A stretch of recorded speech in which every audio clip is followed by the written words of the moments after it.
Yes, ladies and gentlemen, as I was mentioning before, that this first Bharat Summit in Hyderabad that we are witnessing here today, organized by the Telangana government, yes, under the leadership of Sri Rahul Gandhi ji, Sri Mallikarjun Kharge ji, Honorable Chief Minister Sri.A.Revanth Reddy garu, and Deputy Chief Minister Sri Mallubatti Vikramarka garu. Yes, we have our leaders here. The theme of the Bharat Summit 2025 is delivering global justice. We had Ms. Ann Linde and Mr. Salman Khurshid introduce the Hyderabad Declaration, and we've also, yes, heard Mr. Josh O.C., President Cameroon, speak to us. And now I would like to invite Ms. Marina Hay, Vice President in National Union of Socialist Youth, to please step forward and address the gathering. Yes, I request Ms. Marina Hay, Vice President in National Union of Socialist Youth.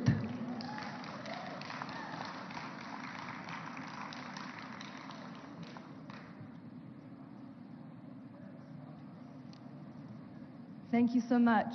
It is a huge honor to be here today. My name is Marina and I am a proud member of the New Zealand Labour Party. But I'm here today, thank you. But I'm here today to represent the International Union of Socialist Youth, which was founded in 1907 to confront growing nationalism and militarization, much like we face today. But we are now an organization of 136 member organizations from 100 plus countries around the world. I've been very pleased today to see so many young people involved in this conference, and it's been an honor to have so many UC delegates represented across the panels. I believe it's very important to have youth at our tables, especially as we confront issues like climate change, polarization, especially within our young generations, and a rapidly changing media environment. I also think it's especially important to have young women at the table when we face growing misogyny, restricted reproduction rights, and gender-based political violence growing across the world. My request today is simple and I will keep it very short. We are a people-powered movement, and the more connected we are, the more we can achieve. We have many UC delegates here today, and I ask that you please approach us to connect us with your young politicians, your young activists, and your young academics. We're here to grow and strengthen our movement and the fight against the right. And I'm very much looking forward to hearing the rest of the inputs today. Thank you so much.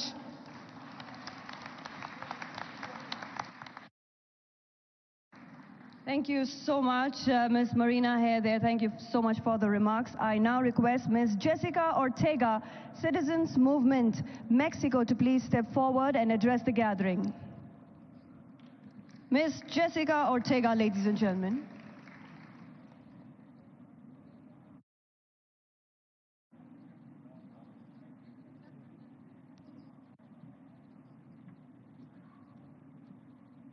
Muchas gracias. Primero quiero agradecer al gobierno de Telangana por esta hospitalidad, a todas y a todos los delegados que nos encontramos hoy aquí en esta importante reunión. A nombre de América Latina y en especial de México, mi país, quiero decirles que estamos muy agradecidos y contentas y contentos por todas las atenciones que han tenido con nosotros. Queridas y queridos camaradas, vivimos tiempos de retos. Los partidos progresistas tenemos la responsabilidad histórica de unificarnos, de articular una agenda común, de mostrarnos como la mejor alternativa política para el mundo. Por eso reconozco este encuentro y deseo que todo lo compartido aquí tenga un gran beneficio. Gracias por todo. Mi reconocimiento a Macris Cabrera, al frente de la Alianza Progresista, por todos los esfuerzos que hoy se han generado. Muchas gracias y tengan buen regreso todas y todos.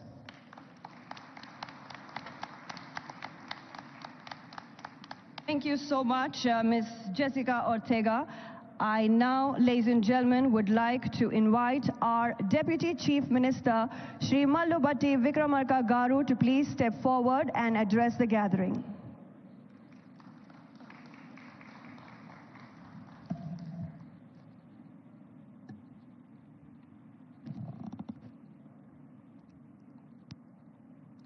Respected,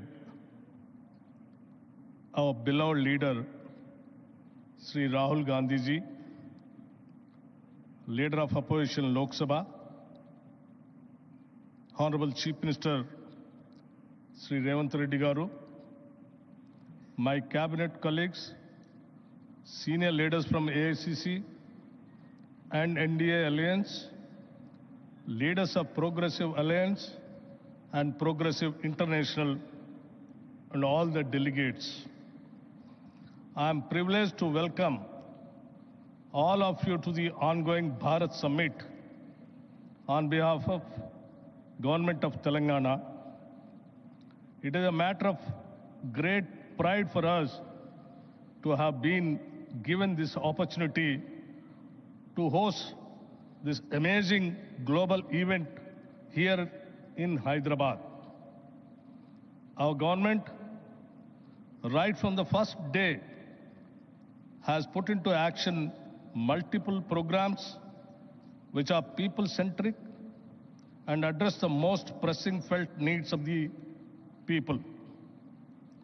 The presence of all of you here has given us the right platform not only to showcase what we have done, but also learn and imbibe the most practices of non-violence, freedom, peace, and global justice on the lines of Nyay, which is our leader, Sri Rahul Ji's vision. We do hope that this engagement will continue beyond this summit also, and we will continue to enrich our ideals, policies, and programs in days to come. Warm welcome once again. We want to make this Bharat Summit an annual feature. Thank you.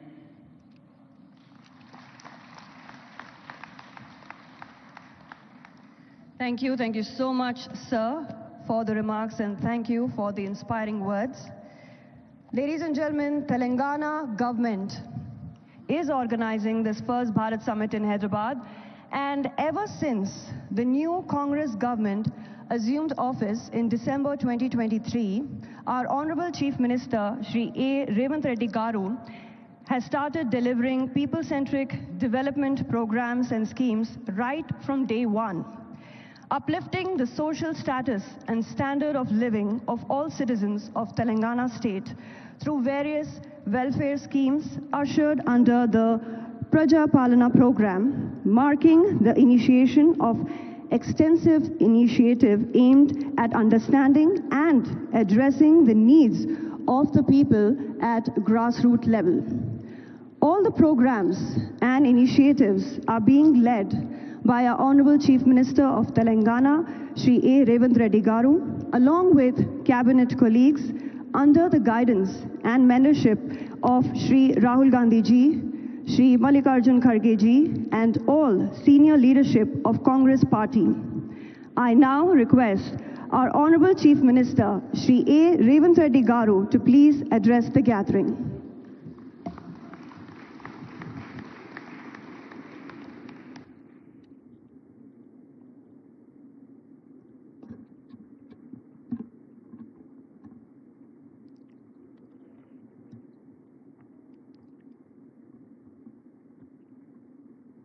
Good afternoon, friends. It is an honor to speak at the Bharat Summit. Leaders, intellectuals, change makers, and activists from different countries, I welcome you to the state of Telangana and its vibrant capital, Hyderabad.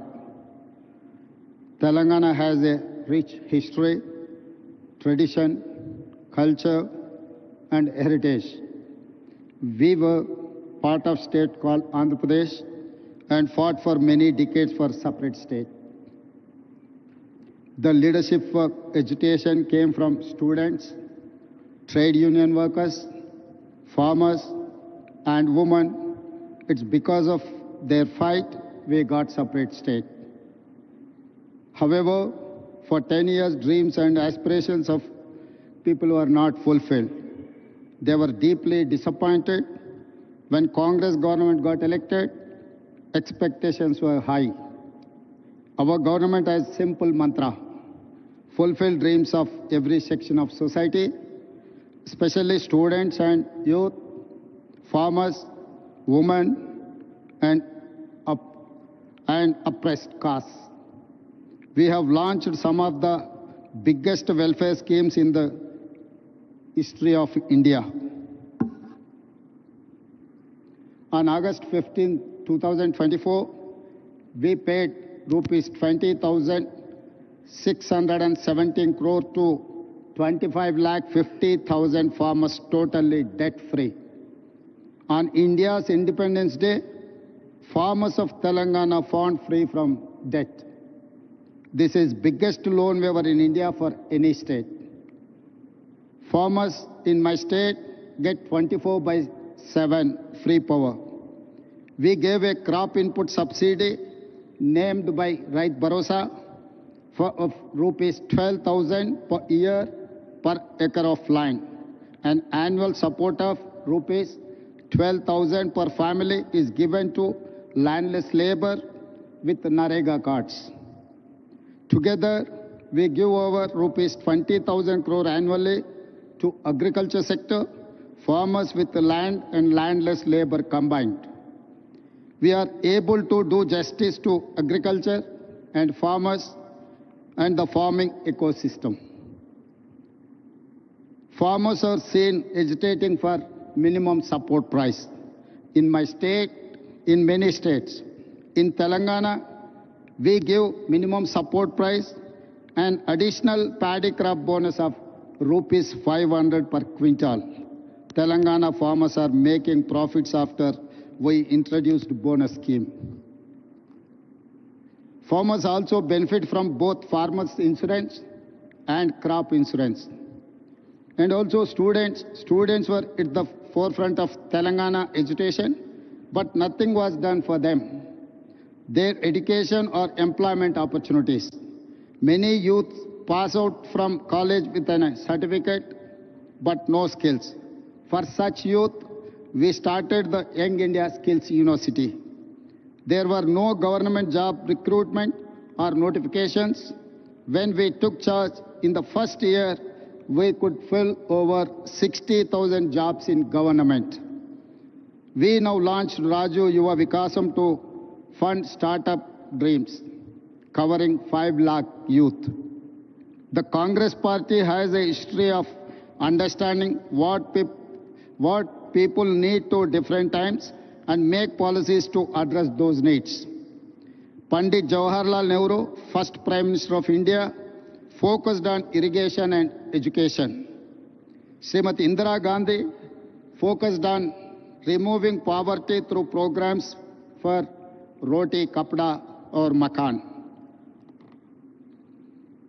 The next 3 Congress Prime Ministers, Mr. Rajiv Gandhi, P.V. Narasimha Rao and Manmohan Singh focused on modernization, development and global technology revolutions like telecom and software. It is they who made it possible today for India to be 5th largest economy in the world. Our top priority is education, health and employment opportunities.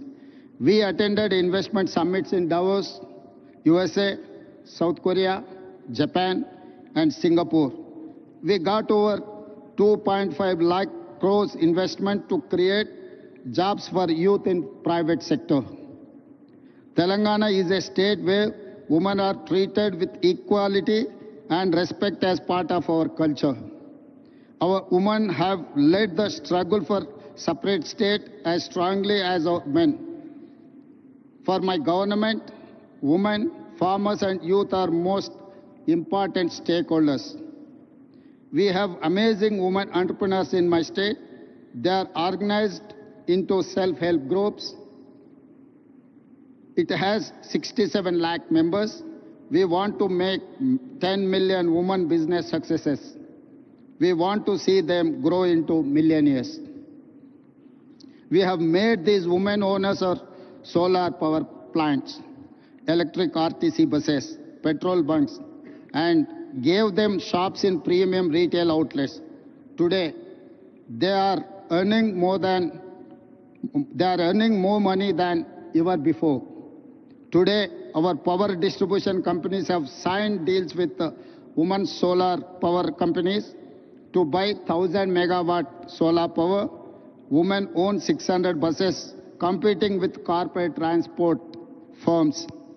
Our women entrepreneurs are competing with Adani, Ambani, and big corporates in running these solar plants, EV buses, and have shops in the highest street retail at Shilparamam. In fact, we have scheduled a visit to this amazing facility where they are making products and displaying and selling them to world market.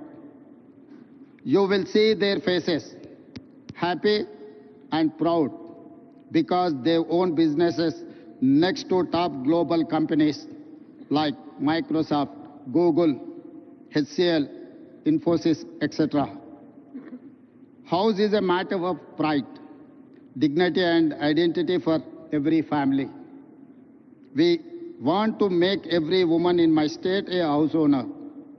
As part of India Indirama Illu scheme, in first year we have given 22,000 crore to 4,50,000 families to build their own houses. Today, women have free public transport in RTC buses across the state. So far in 15 months, we have spent 5,000 crore on the free bus scheme for women. Women look after entire family, so we ensure best free rides through rations. Free domestic electricity and rupees 500 per gas cylinder. For our government, education and healthcare are top priorities. The Rajiv Arogyasri is one of the best universal healthcare support schemes, where treatment of up to 10 lakh is paid by government. We give financial assistance to citizens for healthcare through CM Relief Fund. In 1 year, we have given 1,000 crores so far. Water is our lifeline of civilization. We are regenerating River Musi, 55 kilometers long, cleaning a polluted river and bringing it back to life. We are doing it for the future.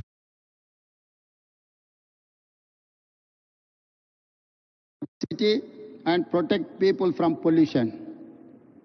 We have studied river and waterfront development in many cities, including River Hudson in New York, Thames in London, Sumida in Tokyo.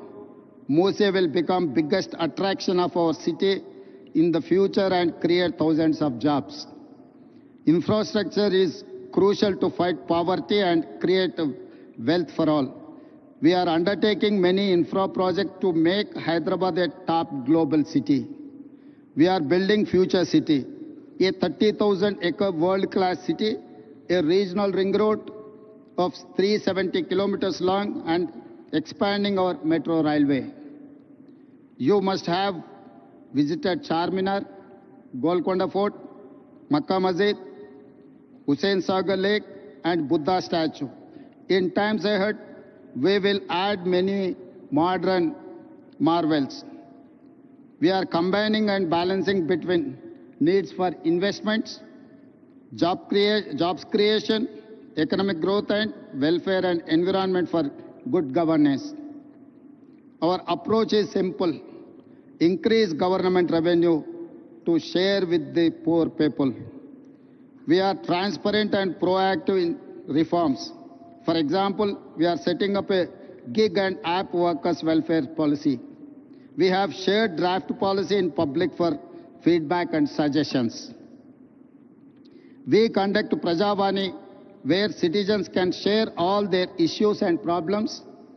Every week, officials, MLAs, MLCs, ministers, and Chief Minister listen to people's grievances to address them. We have a portal to monitor entire program transparently. I'm proud to share Telangana is the first state in India to conduct a caste survey. For nearly 100 years, no one conducted it. Empowerment of BCs is part of Telangana model. It is a reason why Telangana is rising. It is the reason why Telangana is a role model for OBC empowerment.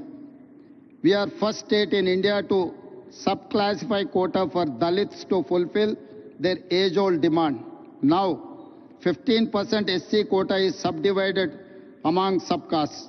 We are proud to say Telangana is rising because of Dalits are rising.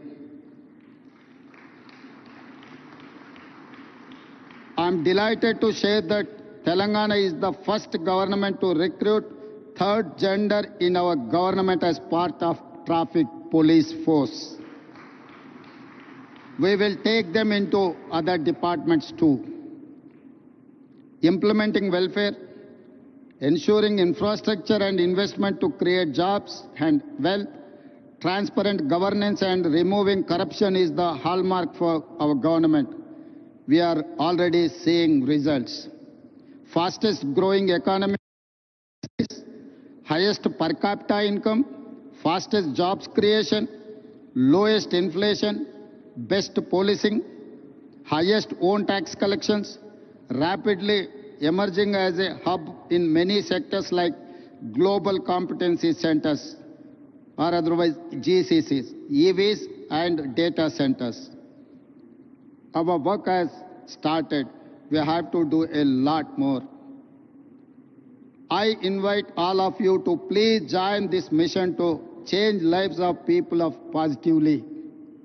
You must use your experience, knowledge, skills to share the Telangana rising story and give us inputs to do better work. Tell the world what you have seen and witnessed. Tell the world about our vision, our work, our achievements, the transformation and people's views. Become the brand ambassadors of Telangana Rising. I wish you all wonderful time at Bharat Summit. Thank you. Thank you very much.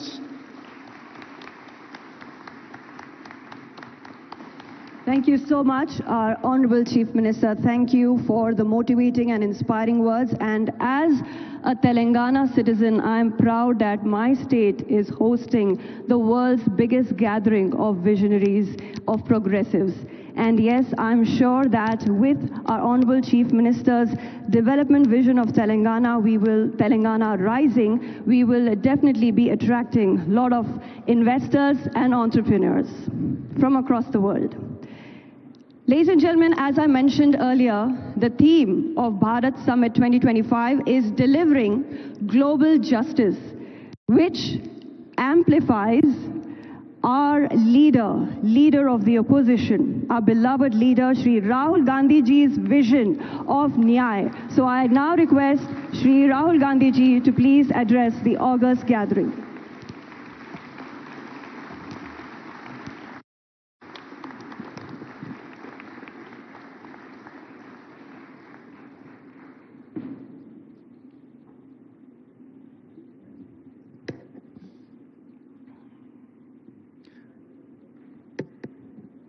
I'd like to welcome all the delegates from different countries who have come here for the summit.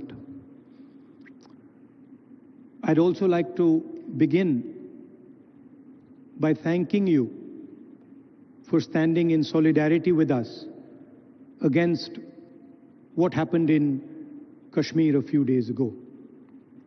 I apologize. I was supposed to be here yesterday, but I was forced to cancel my visit here yesterday because I had to go to Kashmir and meet some of the injured people. I'd also like to thank Revanth Reddy ji and the Telangana government for hosting this wonderful summit.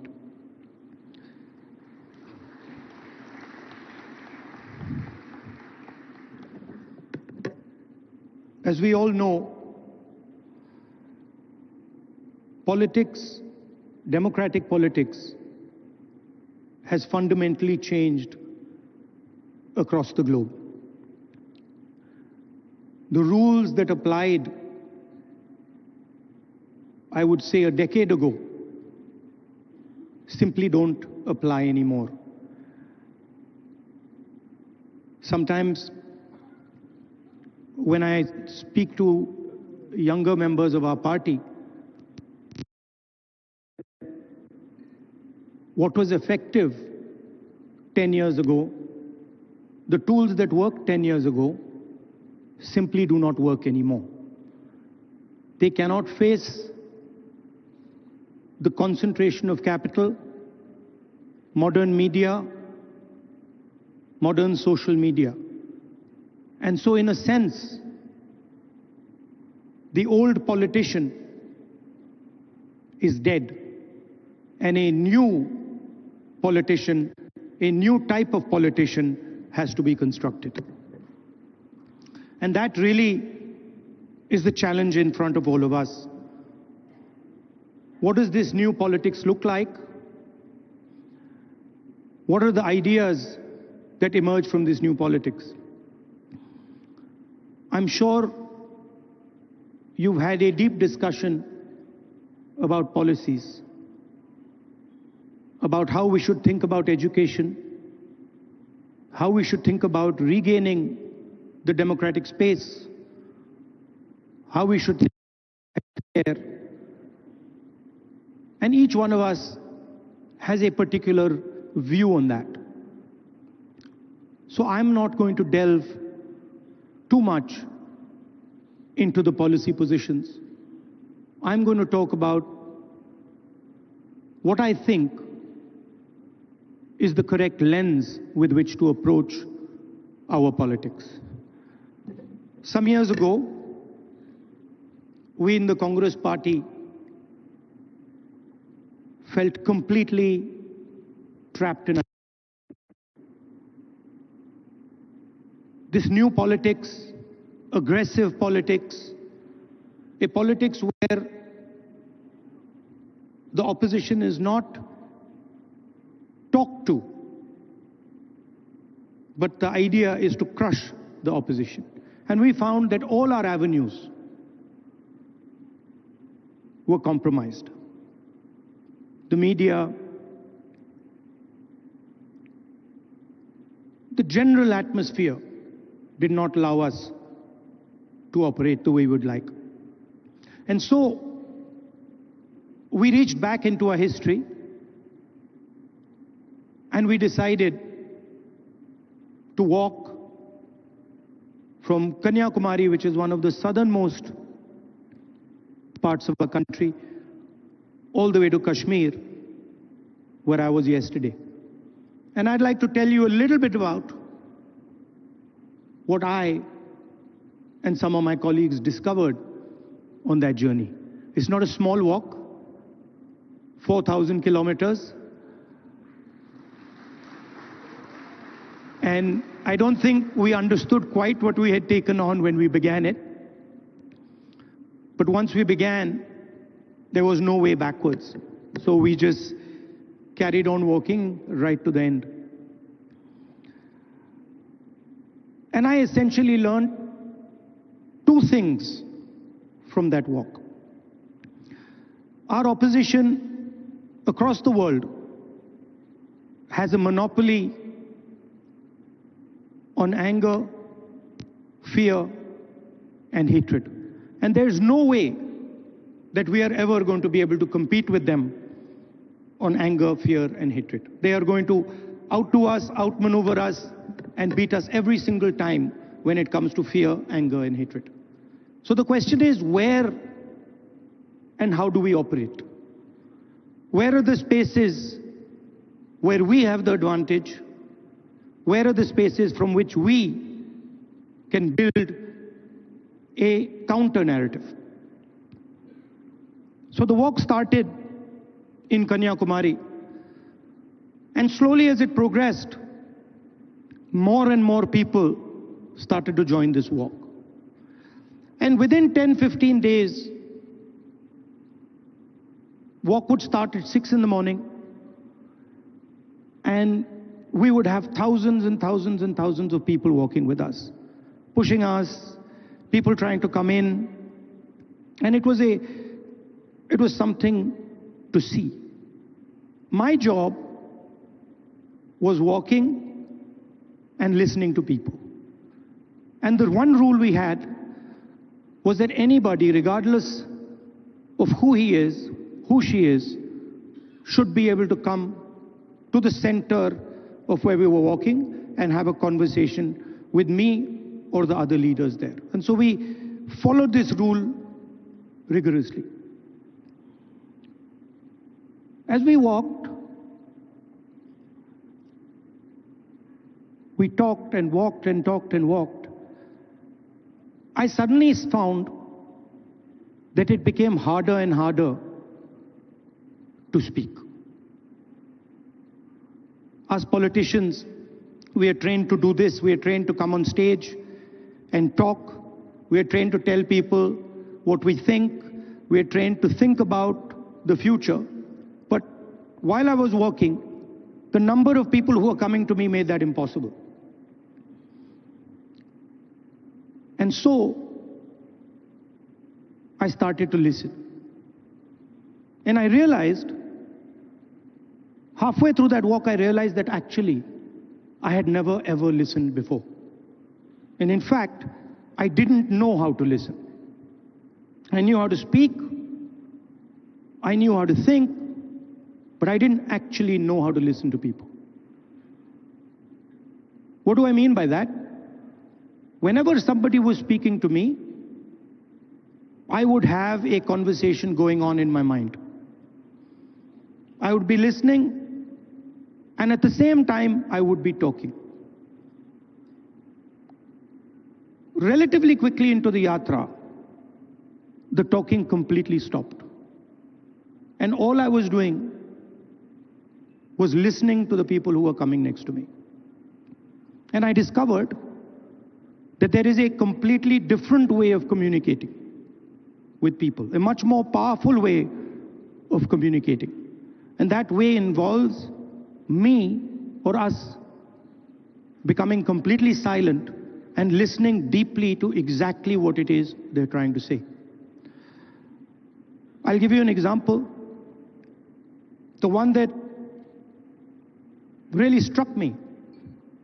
We were walking. It was early morning, it was still dark.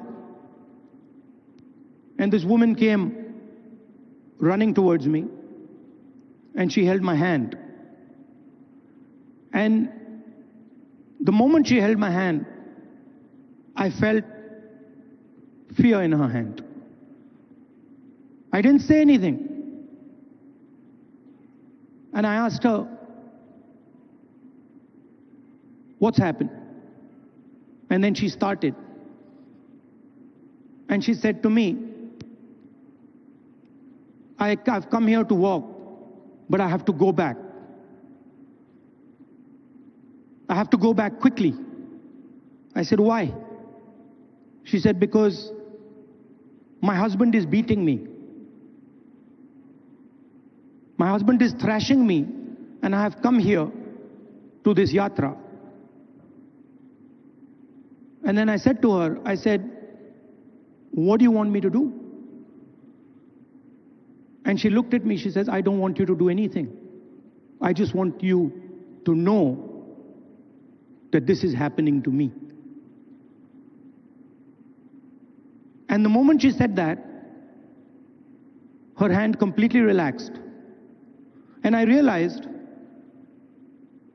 that it was as important for her to be heard, for me to understand and us to understand exactly what it was that she was going through. That was as important as any action we could take. And in 1 second, she transmitted to me what millions and millions of women go through in their homes. So our opposition really does not know how to listen, because they already have all the answers. They know exactly what is supposed to be done. And this is completely flawed, because it is the people who know what has to be done. And if there is one thing that we have failed at with all the social media and all the modern communication methods, it is that we have, as politicians, failed to deeply listen to what our people are trying to tell us. And this is the space where we can really operate, because our opponents have completely vacated this space. They're not there. They don't exist there. The second thing I learned, even more powerful than listening properly, on the yatra, it suddenly struck me, something struck me, that when it comes to people I'm close to, my mother, my sister, my friends,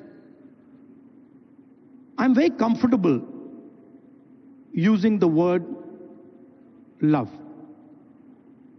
And it struck me that I'd been in politics since 2004. And I never ever used or expressed love to anybody. So I was saying to people that I want to help you. I was working hard to help people, but I was not expressing the reason I was working. And so on the yatra,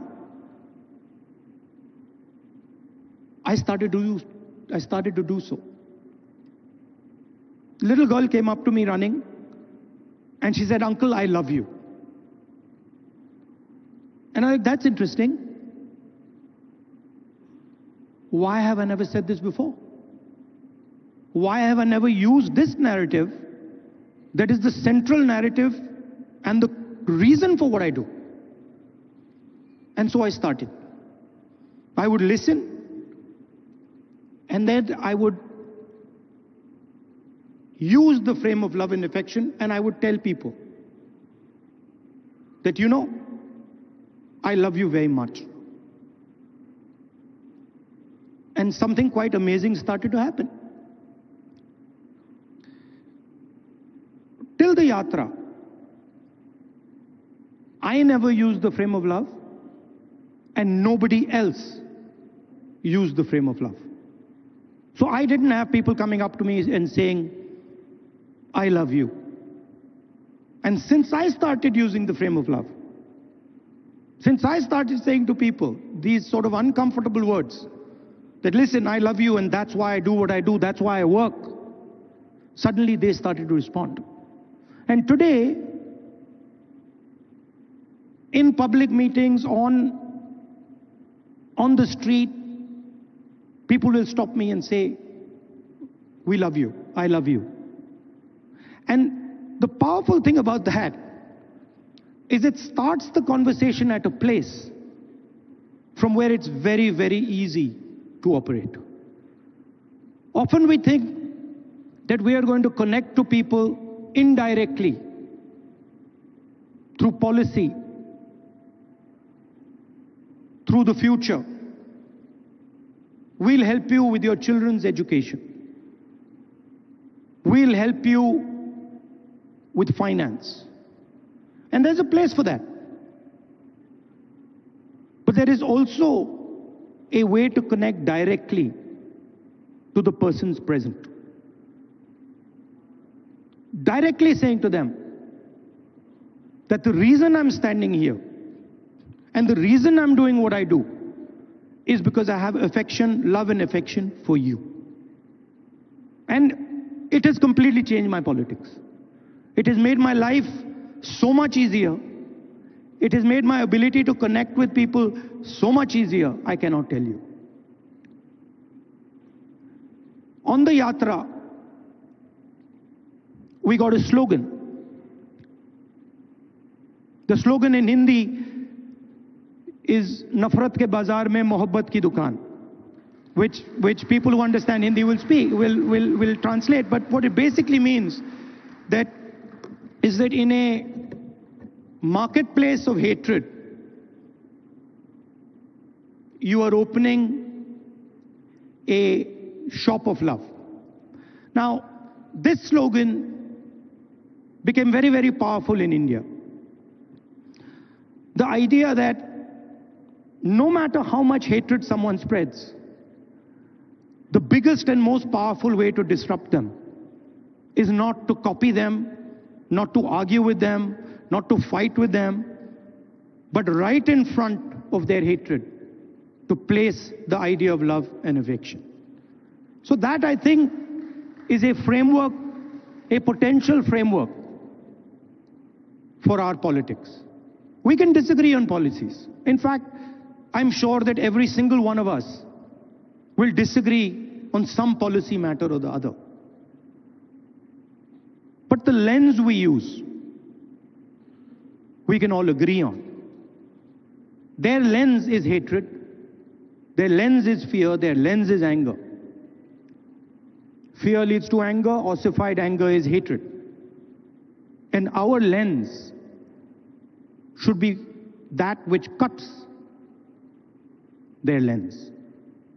Our lens should be love, our lens should be affection, and our lens should be listening to the wishes and the will of the people we are supposed to represent. I'd like to thank all of you for coming here. It's an honor for me to listen to what you're saying, to work with you, and I'm confident that this summit will generate the ideas that we need to build a new politics in India and the rest of the world. Thank you very much.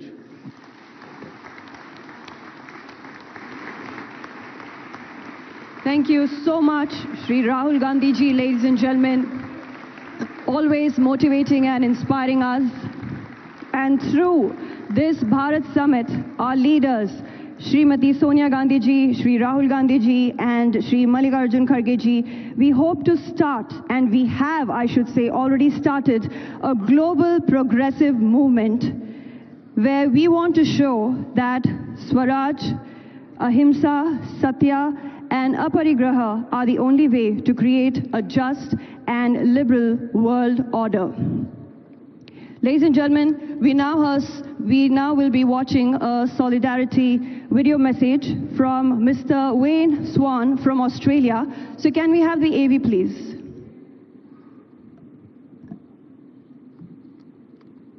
My name is Wayne Swan. I'm the President of the Australian Labor Party, and I wish you all a very, very successful conference. As Social Democrats, we all believe in the power of public policy to change people's lives forever. Our central purpose is to address economic injustice wherever it is and for however long it takes.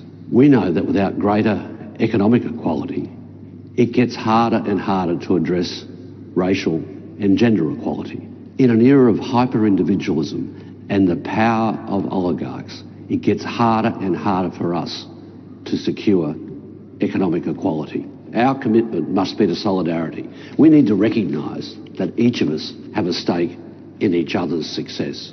To win the battle of ideas, we need a dedicated party organisation. Party activism has never been more important, particularly with the rise of fascism and the power of oligarchs in countries like the United States. Around the world, democracy is in decline. The far right is on the march.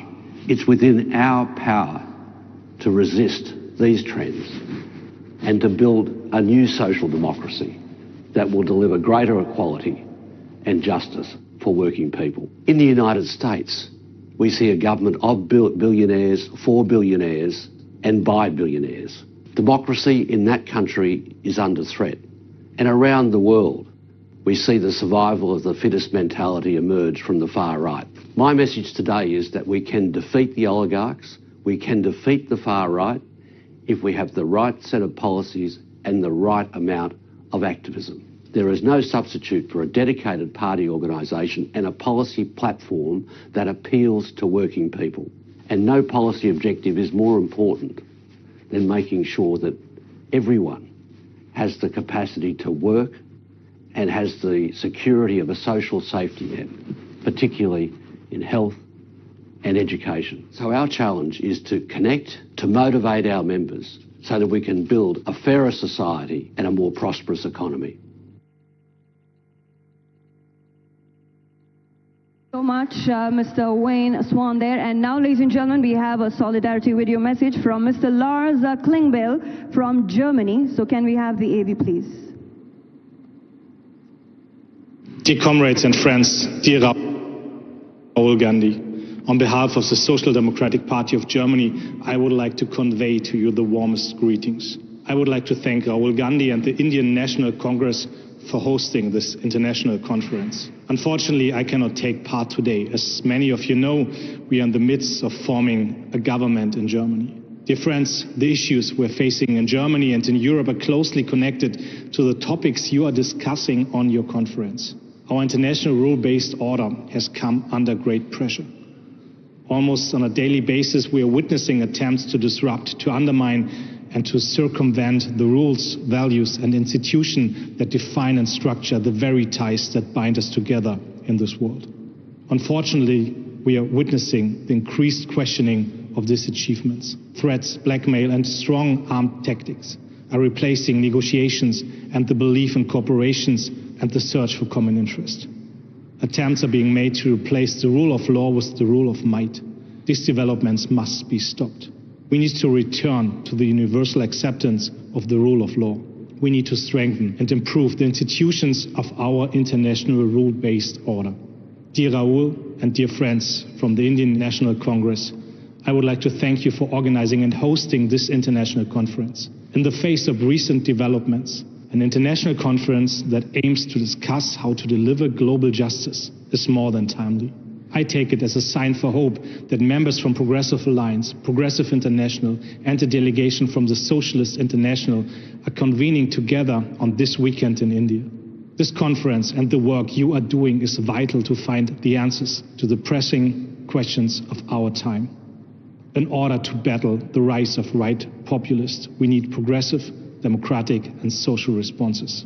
Dear comrades, this conference is an important step to the right direction. I look forward to further strengthen our cooperation. Let us contribute to a world that is safer, more just, and enables us all to live in dignity, prosperity, and peace. I wish you a successful conference. Thank you so much, Mr. Lars Klingbeil there. And now, ladies and gentlemen, we have our distinguished international leaders here present, and I will be introducing them onto the stage to speak to all of you. So I now request Mr. Giacomo Filibeck to please step forward and address the August gathering.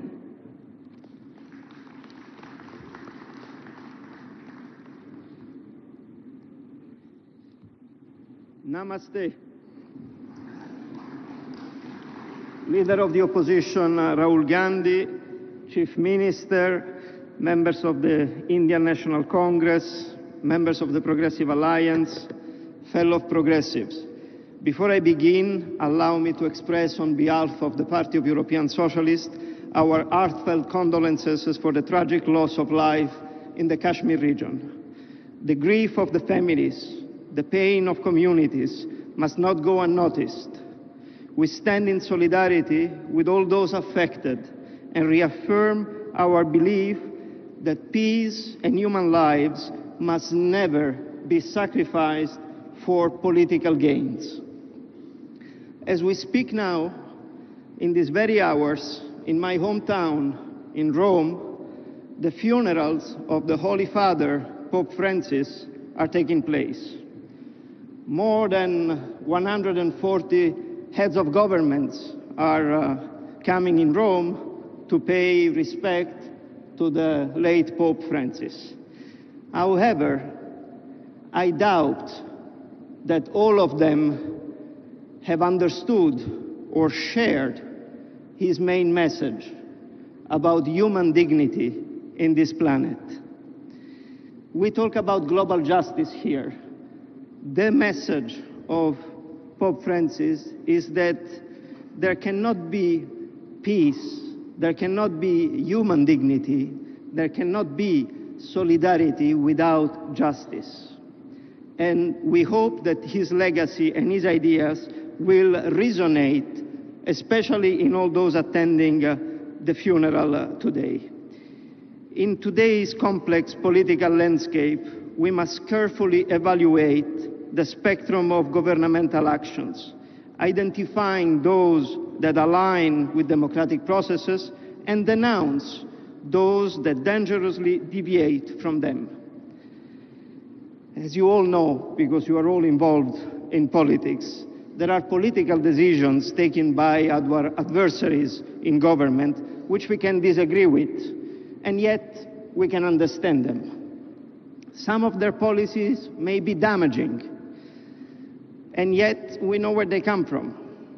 Some of their moves and tactics would be seen as despicable, and we would challenge them, demanding corrections. And yet, we could consider them a tolerable part of the alternance of power dynamic in functioning democracies. But then, there are some policies, some decisions, some actions, some narratives that are beyond our understanding, that are destroying the very fabric of our democratic societies, and that are beyond the human logic. In these very days, and in the recent years, we have witnessed a multiplication of those actions in many corners of many regions of our planet. Our task is to call those actions by their names, as criminal as they are. If we fail to denounce those actions, we will be accomplice in normalizing practice that prevent from the start any attempt of achieving social justice. Few examples. Can there be social justice in Turkey if academics, journalists, politicians are in prisons, where political plurality, a key component of democracy, is under attack, as it has been shown in the case of the arrest of Saladin Demirtas, the leaders of the Kurdish minority in 2016, or the very recent arrest of Imamoglu, the mayor of Istanbul, who was said to be the real challenger of Erdogan and the winner of that competition. Can there be social justice under those conditions? Can there be social justice in Serbia, where corruption practices have caused the death of normal citizens on their way to work and school, and where after months of impressive and massive protest, the government of Vučić refuses to take responsibility for their actions and their wrongdoing? Can there be social justice in Ukraine if your country is invaded, civilians are killed indiscriminately, women raped, and kids kidnapped? Could there have been social justice in the Philippines, where under Duterte, thousands and thousands of human beings have been killed with the extrajudicial killings for their presumed alleged war on drugs? Can there be social justice in Argentina, with Milei right-wing libertarian and ultranationalist government increasing inequality and poverty in the country? Can there be social justice in the African Central Republic or in Zimbabwe, where both governments are muzzling the opposition? Can there be social justice in Tunisia with Sayed, when political opponents are incarcerated and political plurality is under attack? Can there be social justice in Nicaragua under Ortega's regime, when reforms of the constitution are tailor-made for the presidential marriage? And can there be social justice in the Middle East,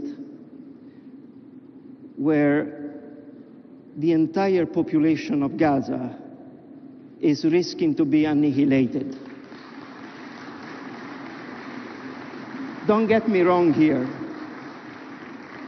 We denounced the 7th of October terrorist attack as the most inhuman one we have seen in that region. And yet, you cannot respond with an equally inhuman strategy, attacking and targeting women, children, elderly, without discrimination. This is not what we expect from a democracy.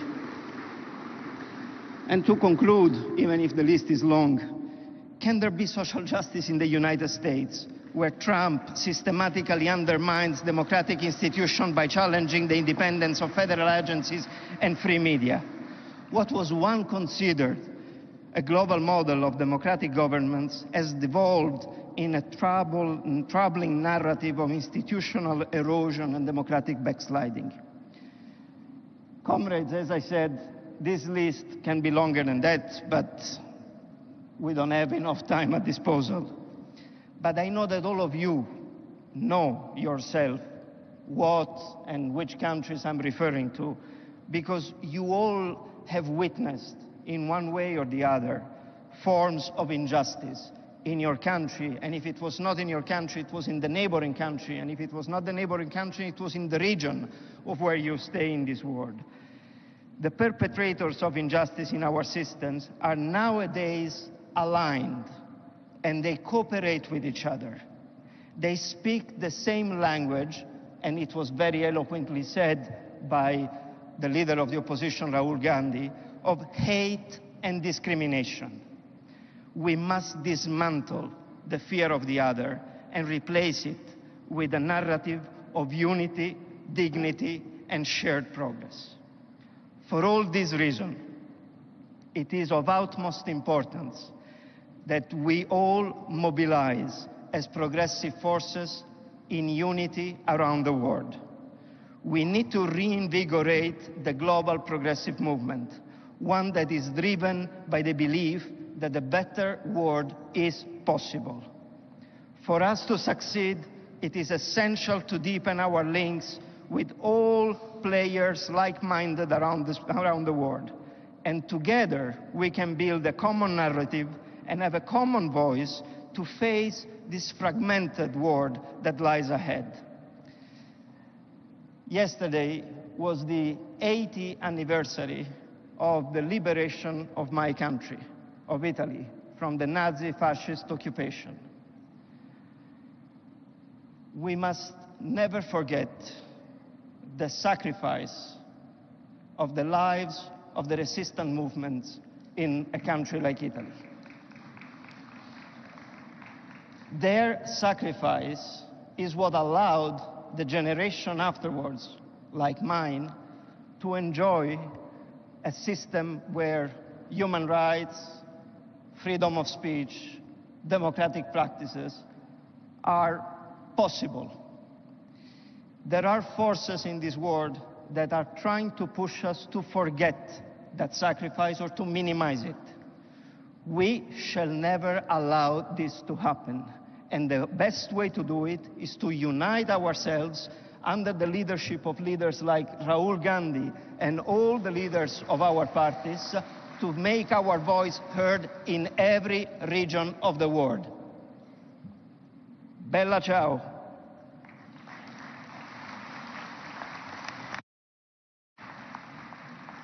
Thank you so much. Giacomo Filibeck, ladies and gentlemen. Mr. Giacomo Filibeck is the Secretary General, Party of European Socialists.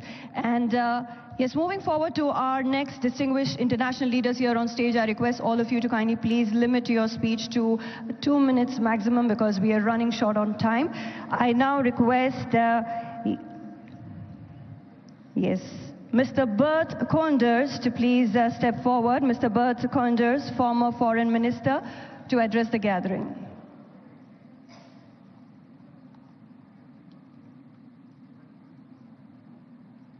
Yes, I now request Mr. Bert Koenders, former Foreign Minister, to please address the gathering. And I also request you, sir, to please limit your speech to maximum 2 minutes. Thank you very much. Thank you, sir. Mr. Gandhi, ladies and gentlemen, thank you very much. It's a great honor for me, representing here today the Dutch Labour Party, to be with you here in a very historic meeting.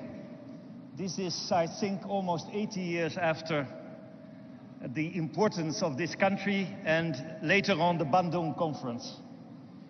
And we have been inspired, I think, at the time by the leaders of the past, of thinking about how we could build an order in the world that was more equitable and just. And I think the Bandung Conference has to give an inspiration, not only for new politics in our countries, I think it's extremely important, but also about a new arrangement in our world, which is polarized, which is characterized by disrespect, by unilateralism. I'm limiting myself to 2 minutes, so let me give one plea.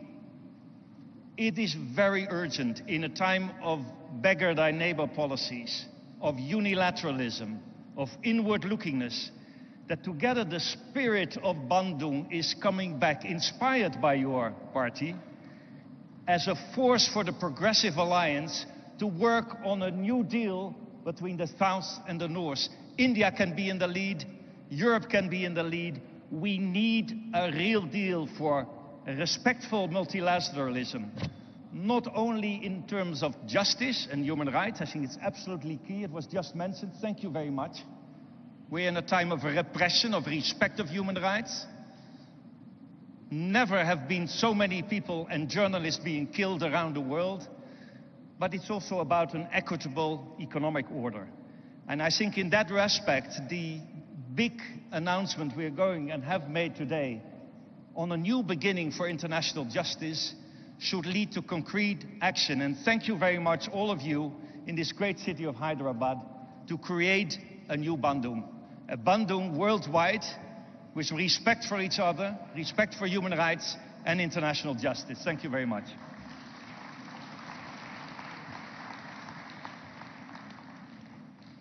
Thank you so much, sir, and appreciate it for keeping it short. I now request Ms. Monica Fain, President Socialist, to please step forward and address the gathering.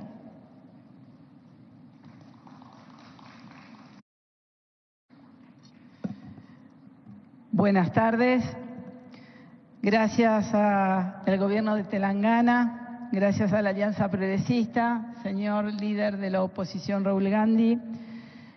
Vengo como presidenta del Partido Socialista de Argentina a expresar que la extrema derecha amenaza nuestras democracias, que la extrema derecha arrasa nuestra libertad e impulsa guerras para tomar hegemonía comercial en el mundo. La extrema derecha desprecia nuestras instituciones y genera violencia y odio. Ante esa realidad de la extrema derecha estamos aquí, los progresistas del mundo, diciendo que necesitamos una nueva democracia, gobiernos globales que transformen la realidad, poniendo a la ciudadanía y a las personas como eje del desarrollo de un país. Argentina no tiene que contarlo, es el laboratorio de la extrema derecha, donde se produce el brutal ajuste de la economía, la destrucción de la ciencia, de la educación, de la salud y la reivindicación de la violencia de la última dictadura militar.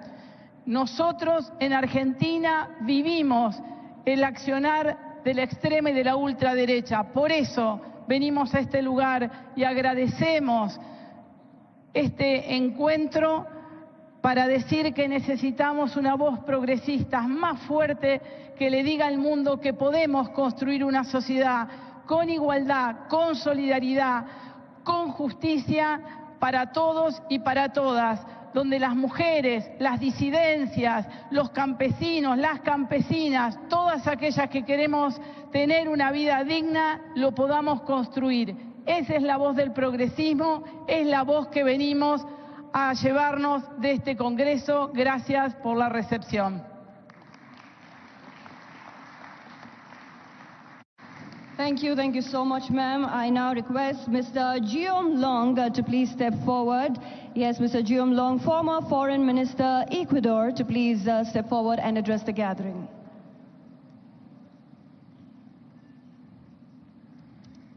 Thank you very much. I'd like to thank the government of Telangana for its very generous invitation, thank the Congress Party for hosting us, and thank the Progressive International. Thank you, Varsha, for bringing such a great delegation of 12 countries. It's a real honor for us to be here. And of course, I'd like to express my heartfelt condolences to the people of India, my sincere solidarity for the terrible, tragic attack that occurred this week in Kashmir. This is 70 years since the Bandung conference, this week.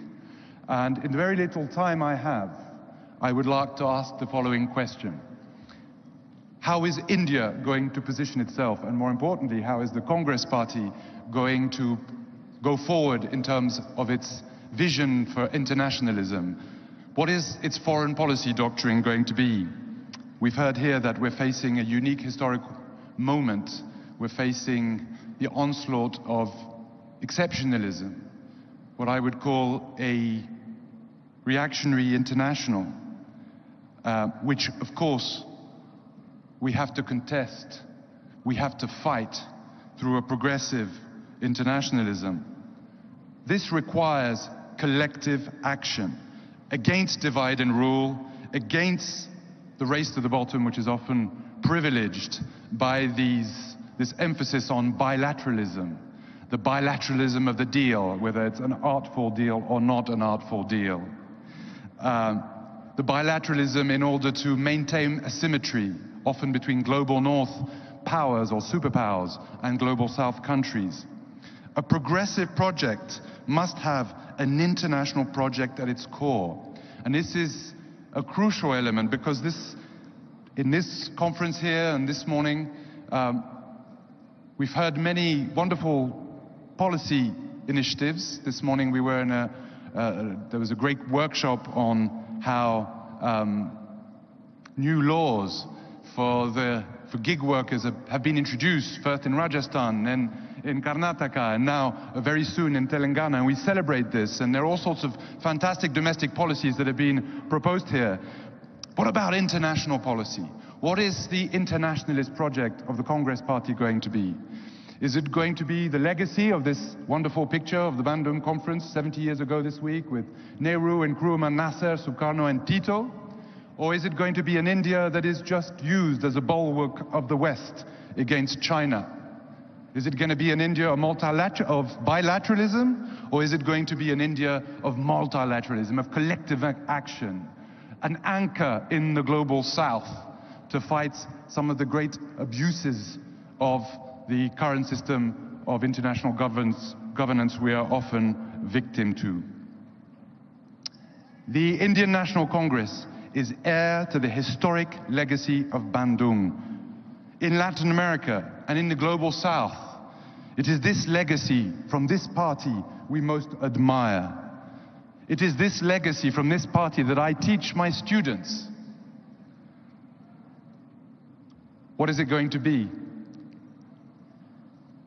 A Congress party from the global South? A Congress party seeking to harness collective action? A Congress party going back to its non-aligned roots? We heartily hope so in Latin America and the global South, and we encourage you all to follow this path. We need a genuine, not a vacuous, not a tokenistic, commitment to the struggle for the democratization of the international system that serves the needs, the interests, the rights of the world's majority. The Congress Party is called to play this role. Thank you very much.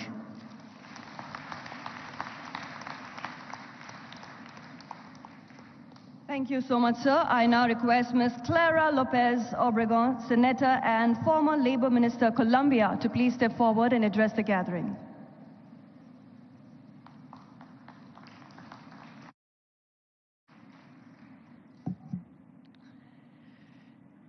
Colleagues from the progressive forces of the world over, Mr. Rahul Gandhi, your words with that meaningful lesson of replacing or confronting the new politics of hate with the politics of love is the right way forward. In Colombia, our president, Gustavo Petro, too, has the politics of love and has life at the center of all his preoccupations. In the spirit of Bandung and as members of the Global South, we must once more decide not to be for or against any great power, but rather in favor of world peace, democratic values, human rights, global justice, and equitable development.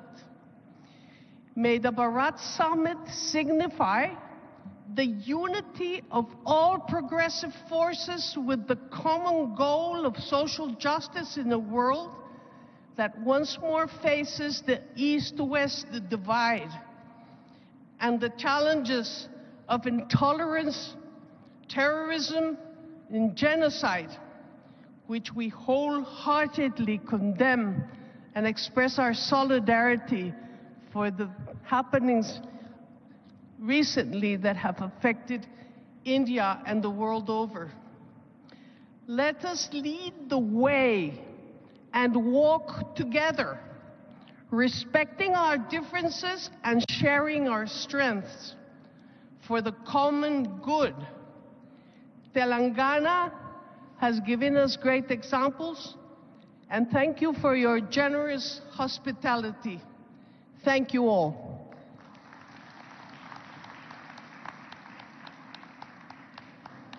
Thank you so much, ma'am. I now request Mr. Jorge Tayana, former Foreign Minister, Argentina, to please step forward and address the gathering.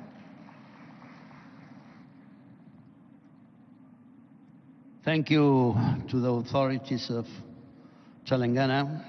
Thank you, Rahul Gandhi, to be here for your address and for support this initiative, and to all the people that are here.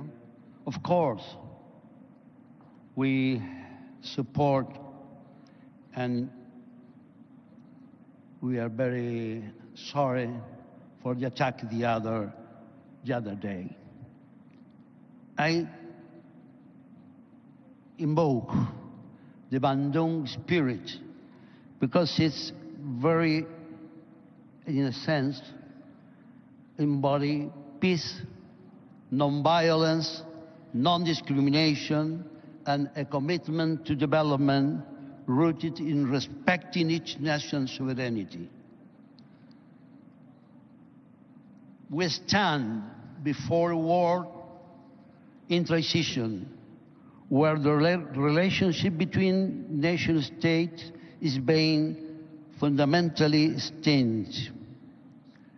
The tension stems from their gradual erosion driven by technological revolution and compounded by productive, financial, communicative, and cultural globalization. A world that demands coordinated global efforts to address its greatest challenges, from the climate crisis to persistent poverty and worsening inequality. Today, concentration of power and wealth explain disparities within countries and between nations. Argentina, my country, now suffers a regression across economic, social, and democratic spheres, manifesting the current administration policy agenda. The trajectory fundamentally contradicts the prerequisite for equitable development, demonstrating how right-wing ascendancy foreclosed pathway to justice. Consider the case of Dr. Cristina Fernández de Kirchner, former two-term president and current chair of the Justicialist Party, a party with 3 million affiliates in our country, who faced politically motivated legal harassment. The narrow aim is her electoral disqualification. The wider goal is to discredit all the opposition. Such tactics seek to intimidate a leader who dares to defend Argentine people's welfare.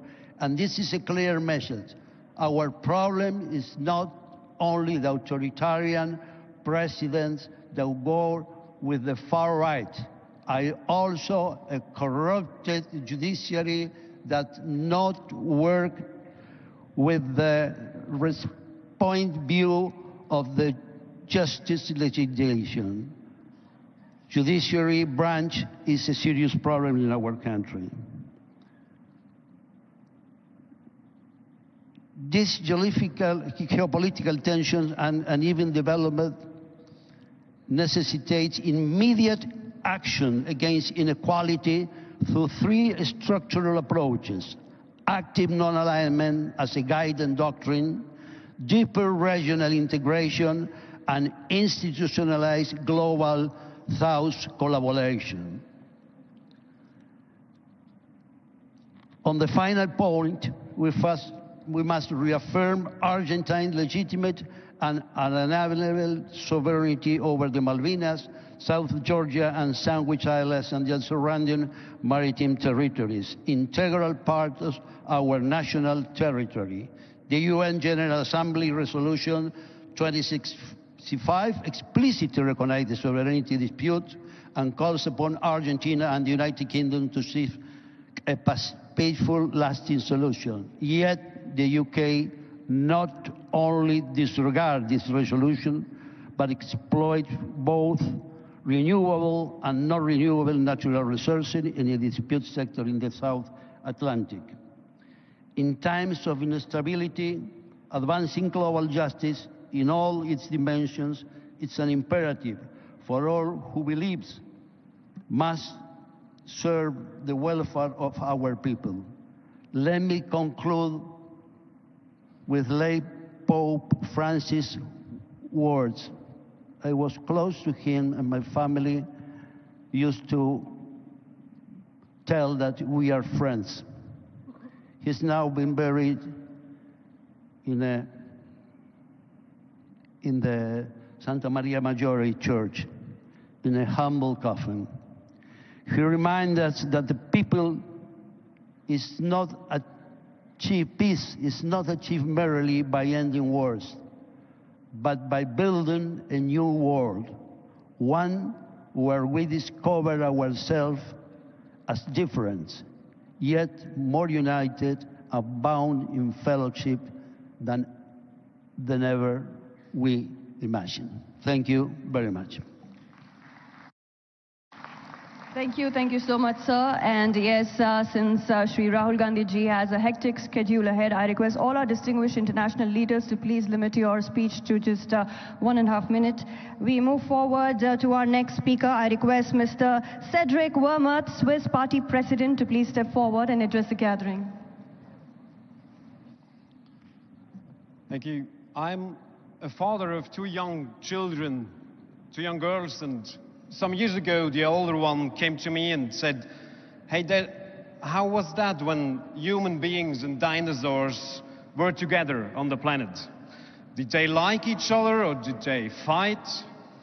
And I tried to explain to her that dinosaurs had died before the human race came to Earth, and that nobody, no human is old enough to have ever seen actual living dinosaur. And then she turned her head and looked at me skeptically and said, "Not even you?" And that was the moment when I understood that the world had changed. And although there are only 30 years between her and me, I'm 39 years old, it's true. The politics I inherited, and we heard it from all the colleagues before, is a politics of an age that has gone long before us. And I think it's extremely important that we are precise on pointing on what's happening on the global stage these days and weeks and years. Yes, it has become fashionable in Western Europe to analyze the situation through the idea of the new polycrisis of neoliberalism. The truth is the crisis has always been there, but for the global South. The global North has just not seen it and has exported its problems to the global South. This time, the crisis is coming back. And it is coming back under the disguise of these very dangerous clowns, which Mr. Trump is the most dangerous, probably, for world politics.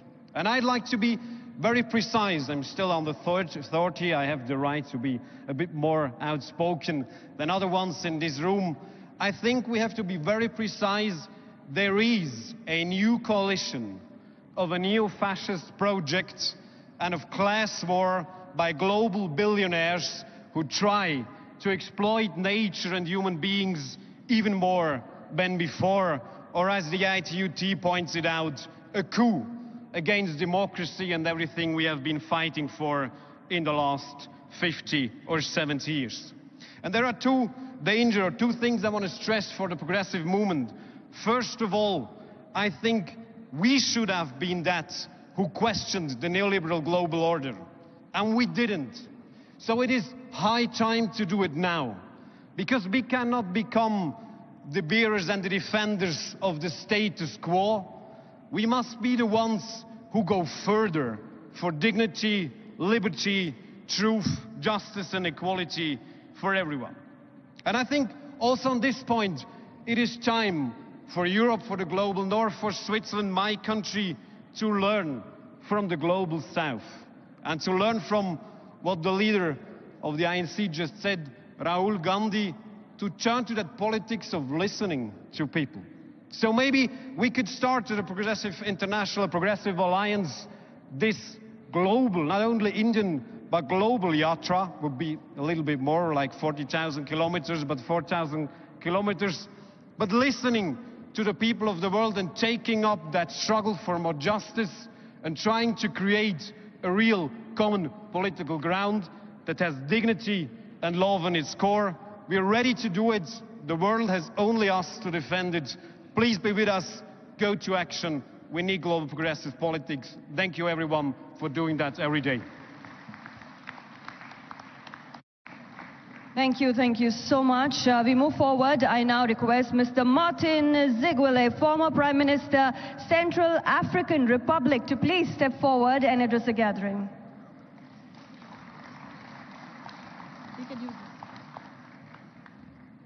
Merci, je serai très rapide, je parle en français. Je suis Martin Ziguele, je suis ancien Premier ministre de la République centrafricaine. La République centrafricaine est vraiment au cœur de l'Afrique. La même distance entre le Cap en Afrique du Sud jusqu'au canal de Suez en Égypte, juste au milieu, c'est mon pays. Nous sommes entourés par la République démocratique du Congo au sud, le Cameroun à l'ouest, les deux Soudans à l'est et le Tchad au nord. Nous sommes donc au cœur de l'Afrique et aujourd'hui nous sommes ici pour dire que nous faisons partie du monde. Et l'Afrique, je ne veux pas vous refaire l'histoire, a vécu le poids de l'injustice. L'injustice sur le plan historique, l'injustice sur le plan de l'économie. Et ceux qui sont de ma génération se rappellent que grâce à l'Inde, grâce à Bandung, à la conférence de Bandung, à la conférence des non-alliés, où celui qui représentait l'Afrique, c'était Gamal Abdel Nasser, nous avons été donc vaccinés par le vaccin de la lutte pour la liberté et pour la justice. Mais il faut se souvenir que la lutte pour la liberté et la justice est une quête perpétuelle, elle n'est jamais achevée. C'est en Afrique aujourd'hui que nous avons encore des pays où il y a des coups d'État militaires. Il y a seulement 2 ans, 4 pays dont nos camarades étaient les dirigeants, présidents démocratiquement élus, ont été successivement renversés par des coups d'État militaires. Cela s'est passé en Guinée, au Mali, au Niger et au Burkina Faso. Et aujourd'hui, un de nos camarades progressistes a été renversé en juillet 2023 et au moment où je vous parle, il est détenu avec son épouse au sous-sol de la propre présidence où il était président de la République. C'est au Niger et c'est notre camarade Mohamed Bazoum. Donc en Afrique, nous vivons l'injustice, nous avons besoin de solidarité, pas pour venir se substituer à nous, mais comme disait notre camarade Rahul Gandhi, il faut nous écouter, même si on ne nous aime pas, mais il faut au moins nous écouter pour nous soutenir dans cette lutte que nous menons. Je vous remercie.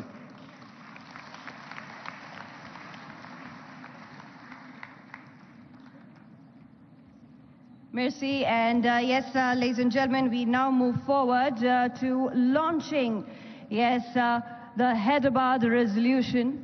We have the documents in hand. Our dignitaries present here on stage have it all in their hands. So I request you to kindly please rise and hold it in your hand as the photographers, the videographers will capture this wonderful moment, ladies and gentlemen, as we formally launch Hyderabad resolution. I request all our dignitaries to please step forward with the document in hand.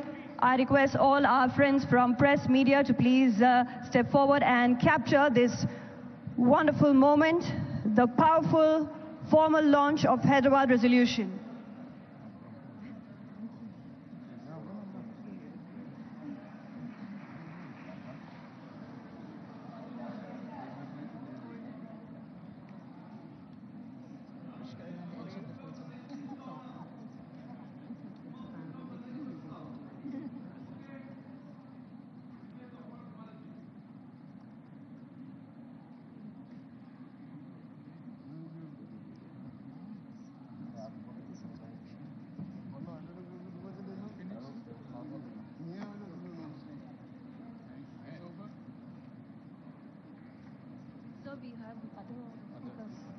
Yes, my dear friends, I request you to please be seated as we have our other distinguished international leaders still to talk to us. I now request His Excellency Hipólito Mejia to please step forward. His Excellency Hipólito Mejia, former President, Dominican Republic. I request you, sir, to please step forward and address the gathering. And yes, ladies and gentlemen, we still have many speakers on, and we'll also be looking forward to the vote of thanks. Thank you. Yes, ladies and gentlemen, request you to please be seated. Please be seated. We have our distinguished speakers. Yes, my dear friends, ladies, please settle down, be seated. We have our distinguished speakers who will be talking to us. We have 5 more international leaders speaking to us. And we also will be witnessing the closing remarks by TPCC President Shri Mahesh Garu. So I request you to please remain seated. Yes, ladies and gentlemen, dignitaries, delegates, I request you to please remain seated. We are continuing with our international leaders delivering their speeches. And we also have the closing remarks to be said by TPCC President Shri Mahesh Garu. So I request you to please remain seated. I request His Excellency Hipólito Mejia, former President, Dominican Republic, to kindly please address the gathering.